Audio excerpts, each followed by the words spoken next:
So we all know every home isn't exactly the same and every homeowner is a little bit different.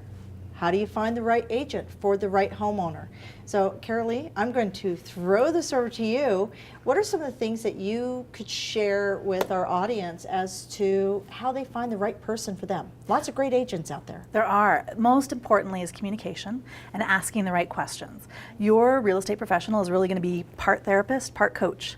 They're going to walk you through the process and they're going to help you. It's an emotional time. So you need to make sure you've got somebody who's going to communicate in the fashion which you can receive it, in the fashion which you want to hear it, and that's a fit for you. If you don't have that, the communication, then it really doesn't matter what else is happening in the transaction. They could be great at marketing, they could be great at all sorts of different things, but if they can't communicate with you and have your best interests at heart. I like the therapist thing. I have actually seen that in play at times. Yes, so, absolutely. You know, best line or best thing that you've heard one of your agents say. Being a broker, I'm sure you've heard some pretty creative ways that they've been able to talk their clients through it.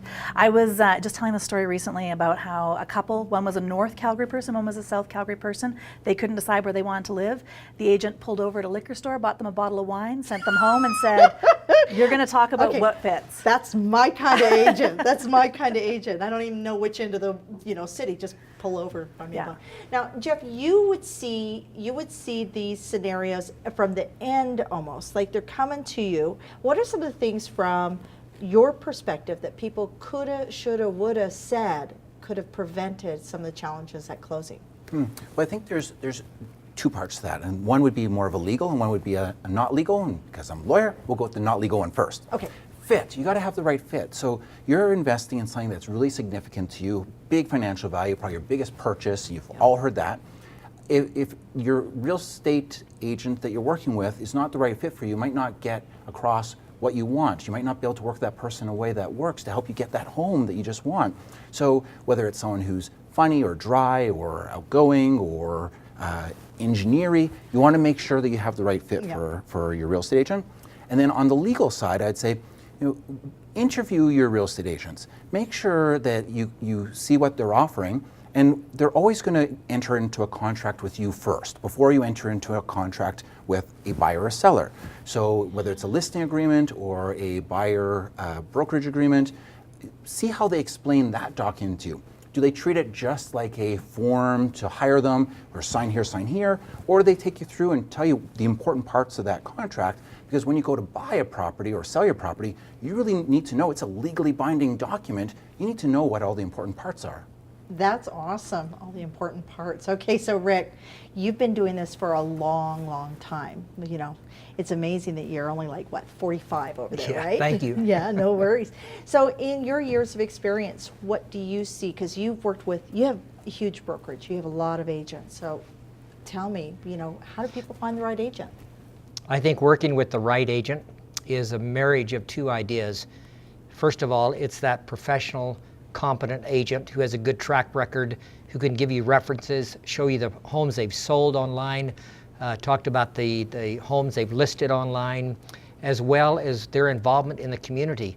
A person's personal life that you're hiring is just as important as their professional life. Yeah. And I think it's just as important when you're interviewing somebody, you ask them where their community involvement is. You want somebody who is actually engaged with humanity, and somebody who is in volunteer work or involved in their community, basically. So I think it's more than just hiring somebody who's competent, knows what they're doing, knows all the rules, knows how to put a contract together. And again, I think you want to have good enough communication where you know that they listen to you, which is probably the most important thing in having the right relationship with a real estate agent. And so you want to be able to ascertain what kind of expectations are they managing, and to tell your real estate agent what your expectations are. Do you want to be contacted by text, by email? Do you want a phone call? Do you want a face-to-face meeting with them? And I think that's really important, so you know when you're communicating with them that they understand what you need. Well, so you just listed all the different forms of communication. And that takes me back to, I'm thinking the therapist thing. When we're talking communication, which is number one, people feel like they didn't get communicated with, what are some of the ways that you could actually encourage people to speak with the agent, or the agent speak with the homeowner? Like what can we expect to make better communication? I think that's a conversation that has to happen up front and should be happening either in a buyer's first session meeting with their agent or a seller's, where they talk about what communication they can expect and what they want to receive. And I think that as well, the agent should be setting the tone. Your agent should be setting the tone as to how often you're going to hear from them. And if that's a fit for you, great. And if it isn't, then you need to move on to the next agent. But I think that the agent really should be leading that process. They're the professional. So we keep going back to, I hear therapy, I hear all these things that we come as a service to the homeowner.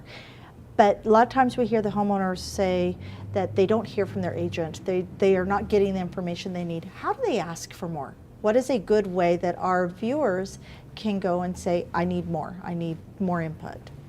I think they just do that. They need to be open and have open communication. If they're lacking information or knowledge or being communicated to, just ask for it. And the real estate agent should be respectful of that.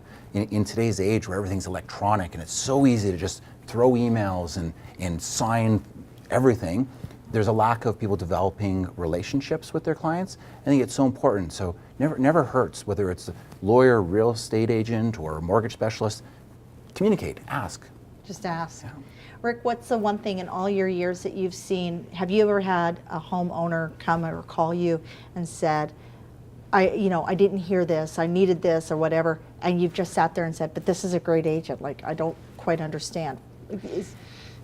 If the question doesn't get asked, if that question doesn't get asked, it means they've never sold a house. So seriously, when you're working with a real estate agent, nobody's going to be perfect. Because of the human experience, we're all going to have our flaws, we're all going to make mistakes, or that what we want to provide is a really great experience. Because we learned a long time ago that our best advertising is referral or word of mouth. And so as Carolee said, that managing expectations should happen at that first meeting. What do you need from me? And that might change actually through the process. Yeah. There might be less at one point, more at another point. When you get down to where your deal is closing, whether you're a buyer or seller, you need a lot of communication with your real estate agent, and you also, whether it's by email or phone conversations, but they need to hear from you because this might only happen 2 or 3 times in their lives. But for us, we do this every day. So we think of everybody as being in the same loop of communication we are, and generally, they're not. What are some great resource tools that you've seen on the open market? Is there anything, like any authors that you've seen that you quite liked that talked about communication within real estate or how to guide the sell on your home or anything like that? What have you seen out there? If you Google how to hire a great real estate agent, there is a plethora of information there. The Toronto Star, in their May 24th, 2016 issue, they've got 10 reasons or 10 reasons, 10 points on how to hire the right real estate agent. So there is a lot of information online. You just have to go through it and read a little bit, and you don't need to read a book. You just need to read some points. That's That's awesome, right. because that would take a bottle of wine. So yes, let's just say hypothetically, we're going to build a hypothetical scenario here. It is a first-time home seller that is being approached. They're looking at 3 agents they're working with. This is somebody who is never been in the market before. First home they purchased was a new build, so they have never been in the resale market. What is the one question you would tell them to ask when they're interviewing? Have you ever sold a home in my area? And what is the market value in this specific area? Whether it's the median or the average price range, you want somebody who knows that area. What is the one thing that you would advise them when it comes to, because like I said, take the legal out of it, but from your experience seeing the final component, what's the one question you would say that they should need to ask? Well, it's a question they have to ask themselves. Do I trust this real estate agent? Is it someone that I can count on? Do I have a good feel for them? Are they explaining things, communicating to me? It's trust. It comes down to trust.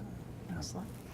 I like both of those things. I think I would also ask for references, build on the reference piece of it. I know that there's lots of components out there that you can look online and actually see references on real estate professionals, and not just see a star rating on Facebook or something like that, but an actual written explanation about the experience and what that was like, and ask your friends and family, who would they recommend? Because often if people are going to recommend the person, there should be Yeah. the trust, there should be the experience there. Well, we all know that everybody has a family like designated real estate agent, somebody who's sold grandmas and all the aunts and uncles and things like that. But you guys have brought a wealth of knowledge to the show. I appreciate your time.